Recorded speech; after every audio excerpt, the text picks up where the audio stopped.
guys, welcome to my first drive on BMW Z4 M40i, but this particular one is fitted with the Handschalter package. The G29 Z4 was actually facelifted last year. Not that many people would know that because you very rarely see them out and about, especially here in the UK. This flagship M40i version will set you back about £58,000. Then you've got to add the Handschalter package, which is another £5,000. But before you switch off and tune into another video, remember it's 2024 and a base spec Boxster S, that's the 4-pot version, will set you back £66,000 before any options.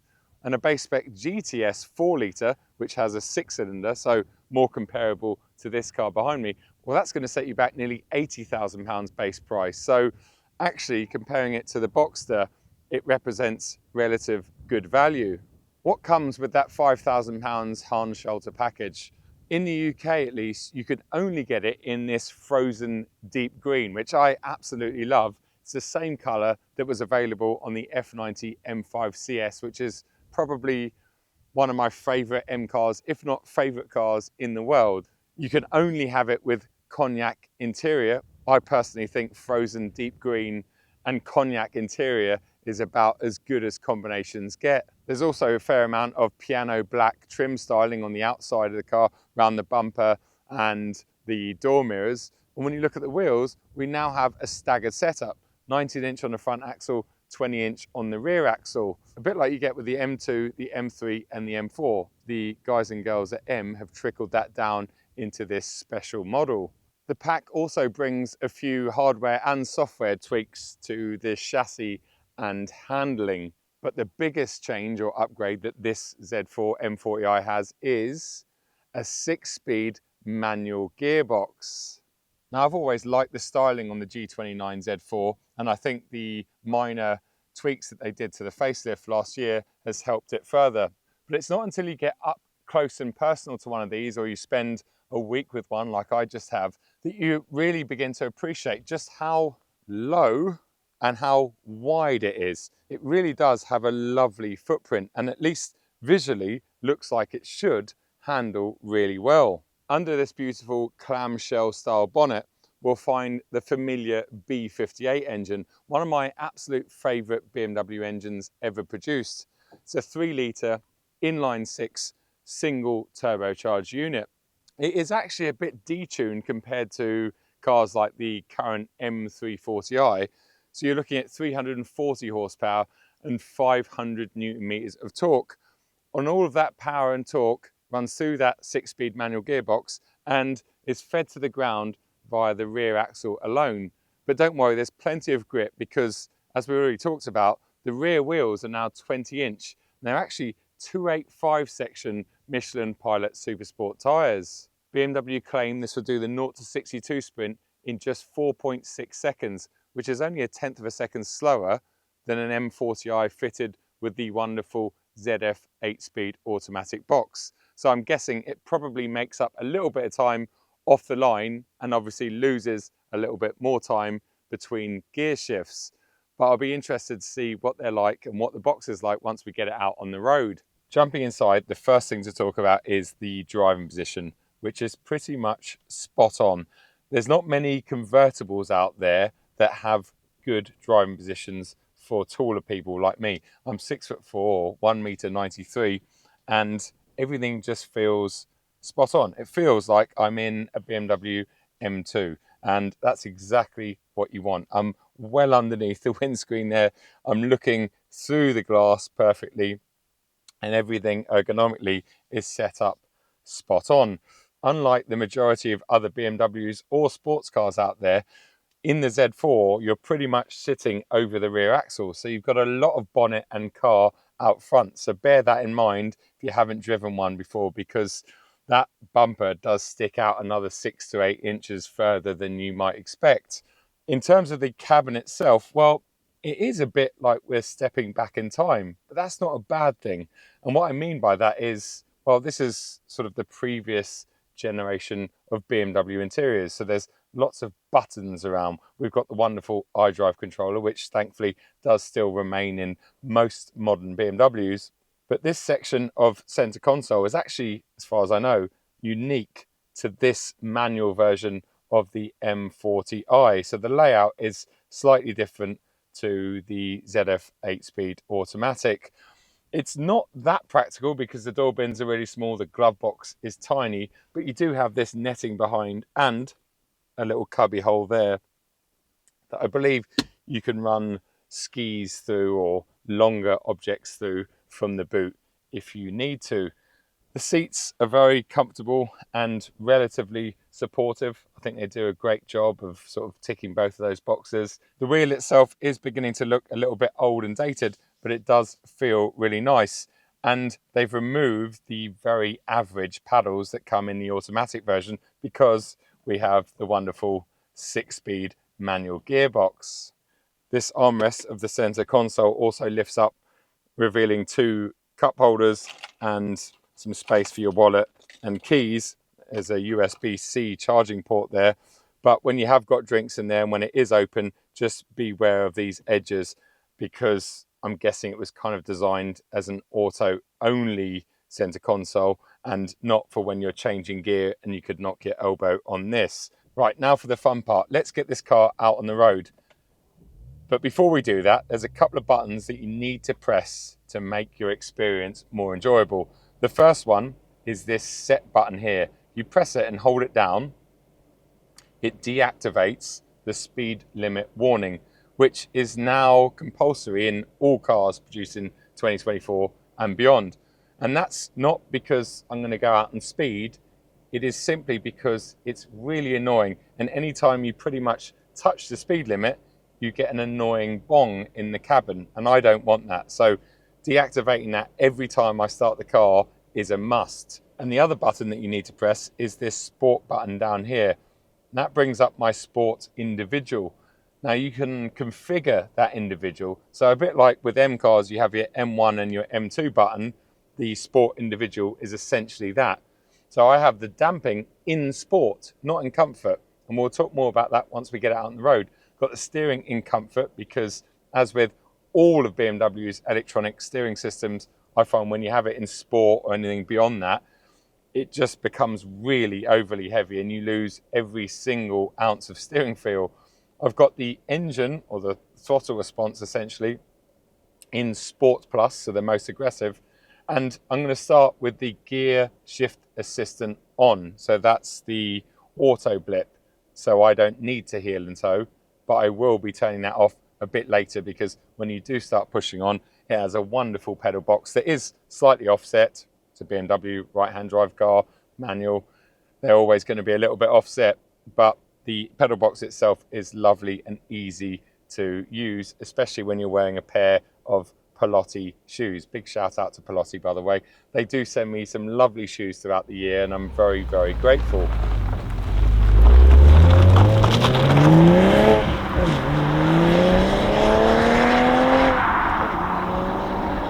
I'm going to start by saying it's very rare that you get your hands on a convertible like this for a week in the UK and you're blessed with weather like this. Only yesterday when I was doing some of the flybys did it rain for about 20 minutes, but otherwise it's been a glorious week and a perfect excuse to have the roof off pretty much permanently, hence the colour of my forehead and receding hairline. It's just been absolutely glorious.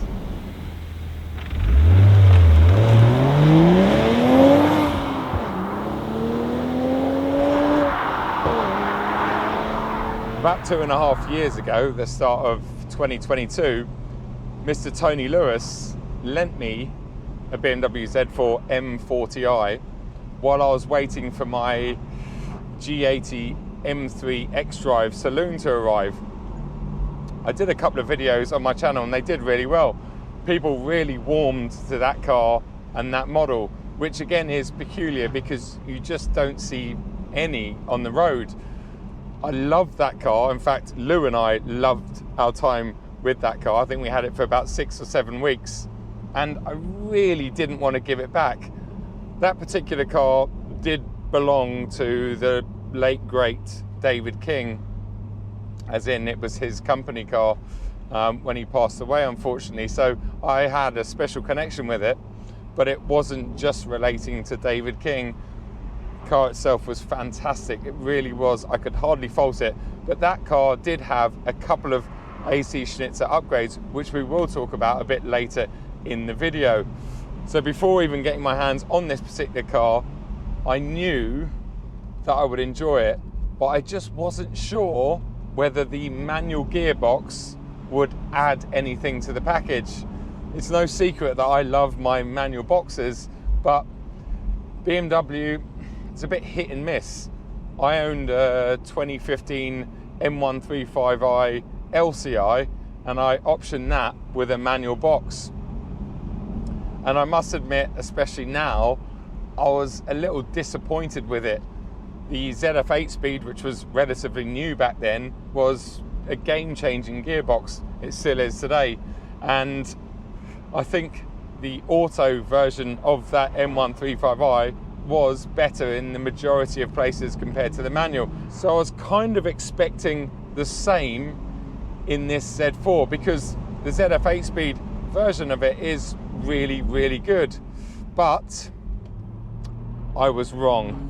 I was wrong. There's just something about a manual gearbox and a B58. They seem to work so well together, better than my S55 M2 competition does. There is a caveat on that. BMW have improved the manual box, or the action of the manual box. BMW manual boxes have always been a little bit rubbery, and this one is kind of no different, but it also feels better than any other manual BMW box I've felt, including the one that was in that G87 M2 long-termer that I had last year. That was also very BMW and very rubbery. What it does feel similar to is the modified version that is now in my M2 competition. And what Russ and Swift Performance changed on that box was they replaced the soft rubbery bushing at the back of the linkage with a harder, firmer bush, and that as a result has given me a much nicer feeling box. Not quite Porsche levels of manual box, but somewhere between a rubbery BMW one and a Porsche one. And this feels exactly the same. So I wouldn't be surprised if that's all BMW have done to this box, is replace the rear bush that sits at the back of the linkage, because it seems to make a noticeable difference. And as I say, this feels almost identical to the one that is now in my M2 competition, and that is a good thing.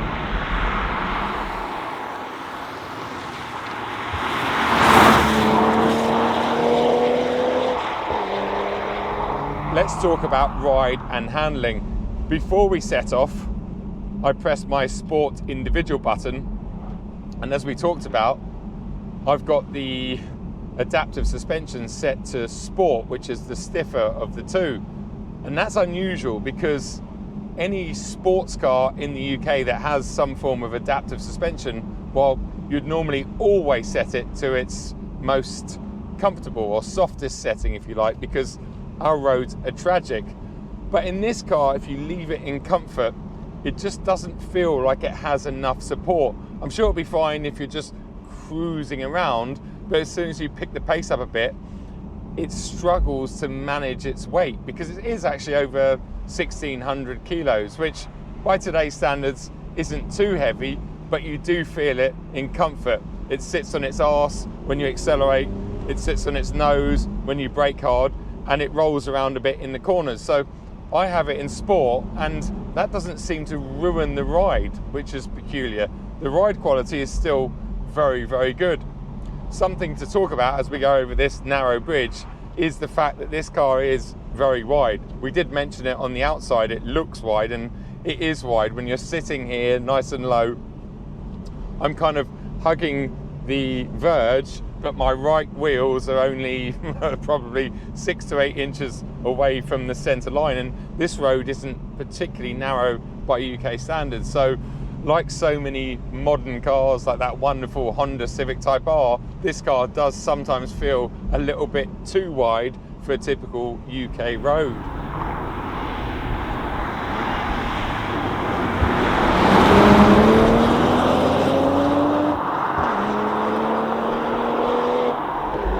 What's it like when you push it into a corner?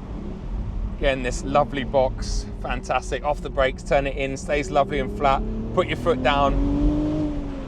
Those massive 285 section Super Sports deploy all of that power and torque without any issues whatsoever. In fact, there's been a few times in this glorious weather, once I've got temperature in the tyres, where it's almost impossible to break traction. The only time you'd do that is if you turn everything off and you come to a complete standstill, you put it in first and then you drop the clutch.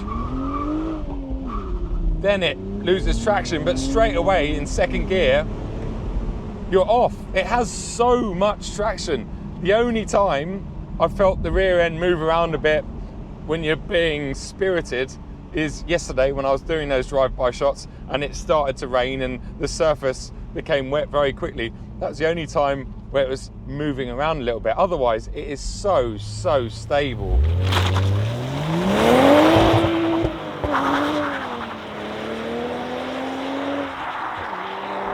When you push this really hard, and I'm sure it's something you would discover if you took it out on track, its handling does start to fall away.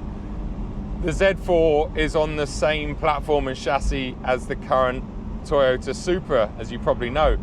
And both of those cars suffer from something called bump steer.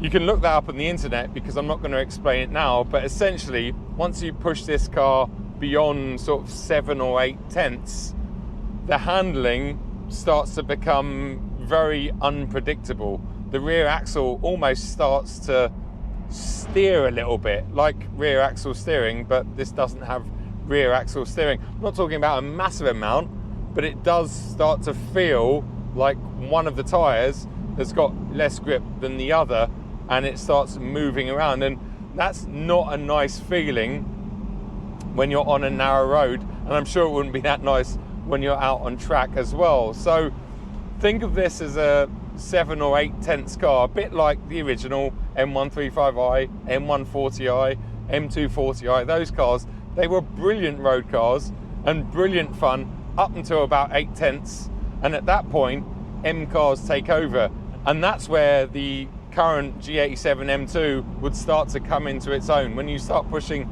really hard or out on track, that platform and that car is much better, it's much stiffer, and you don't get things like the bump steer that you do get in this car.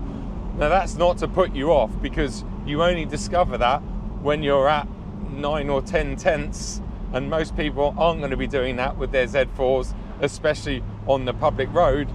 But it's something that I thought I should mention because it's something that this car and chassis has suffered from since it came out about 6 years ago.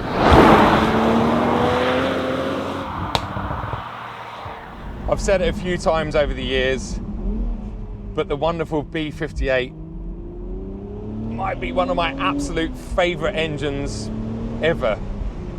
It is so nice, the way it delivers the torque, the way it delivers the power up top, and it's all just so smooth in the process. It sounds good as well, especially in this car with the roof off. In fact, talking of sound, yesterday I attached a mic on the rear bumper and recorded a small clip of me driving along a wonderful road. So we'll cut to that now and you can join me back here.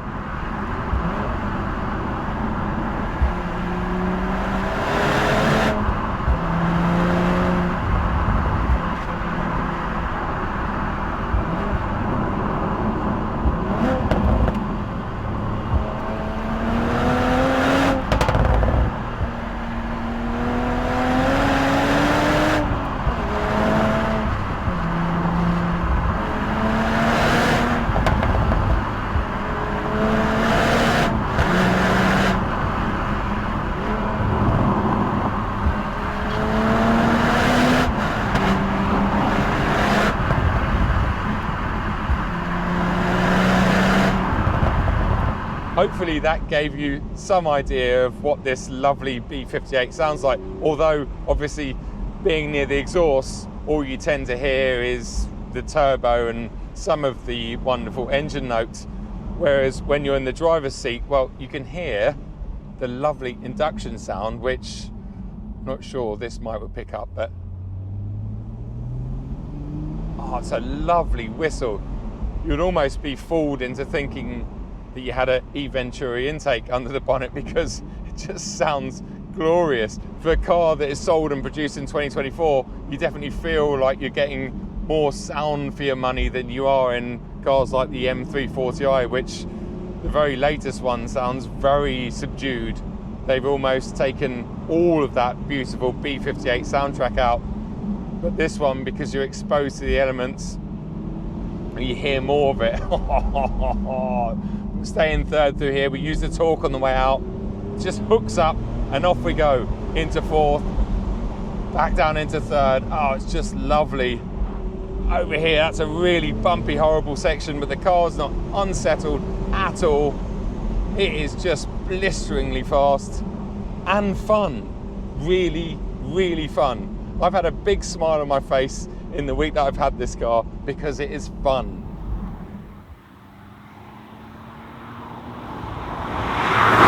I would happily give this car a 9 out of 10. The only thing that's stopping me giving it a 10 out of 10 is the fact that BMW have slightly detuned that B58. And that's always been the case with the Z4 M40i, but I wish that it had that extra 30 odd horsepower that cars like the M340i have, because that car has, off the top of my head, 370 or 375 horsepower, whereas this is 340. And the difference between the two is up top. They seem to have just trimmed a little bit up the top of the rev range. So anything above sort of 5,000 RPM just feels like it's not running out of puff, but it doesn't feel like it's screaming towards the red line like it does in some of the higher tuned cars. And that brings me nicely to that Z4 AC Schnitzer Tony Lewis car that I had a couple of years ago. Well, that had the AC Schnitzer tuning module in it, which is essentially a tuning box that AC Schnitzer make and warranty. So if you fit one to your brand new £65,000 Z4, the car and the engine still have warranty from AC Schnitzer. Now that does cost fitted about £4,500 off the top of my head, which is a lot of money, but it gives you 400 horsepower and 600 newton meters of torque. And both of those increases really do turn this fast car into an absolute slayer. I mean, it's not slow, this car. It really isn't. But like we talked about earlier on, it's really difficult to unsettle it, brake traction on the rear axle, which probably isn't an issue for the majority of people, but sometimes you're just sat here wondering or wishing, what if it had an extra 30, 40, 50 or 60 horsepower and 100 newton meters? It would be perfect, especially with these new 20-inch bigger and wider rear tyres. It could definitely handle it.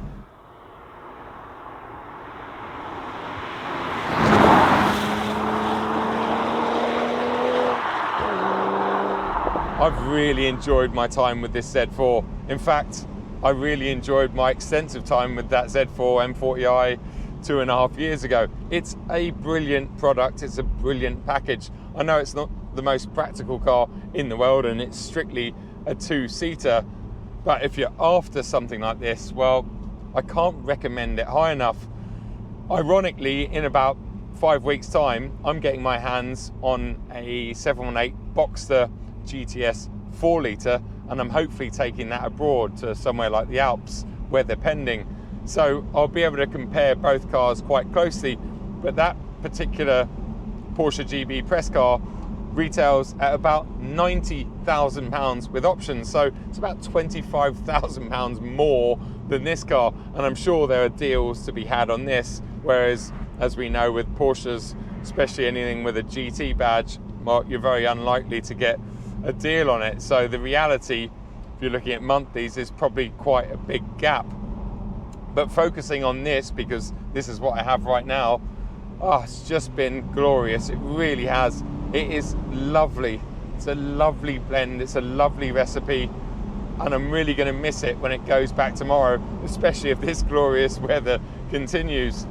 Talking of that, with the roof up, it's not too bad. It's quite insulated. There's a few creaks from the sort of flex of the chassis, but it's pretty good. And when you're on a motorway at 70 odd miles an hour with the roof up, well, it's very quiet in here and you wouldn't necessarily know that it was a convertible.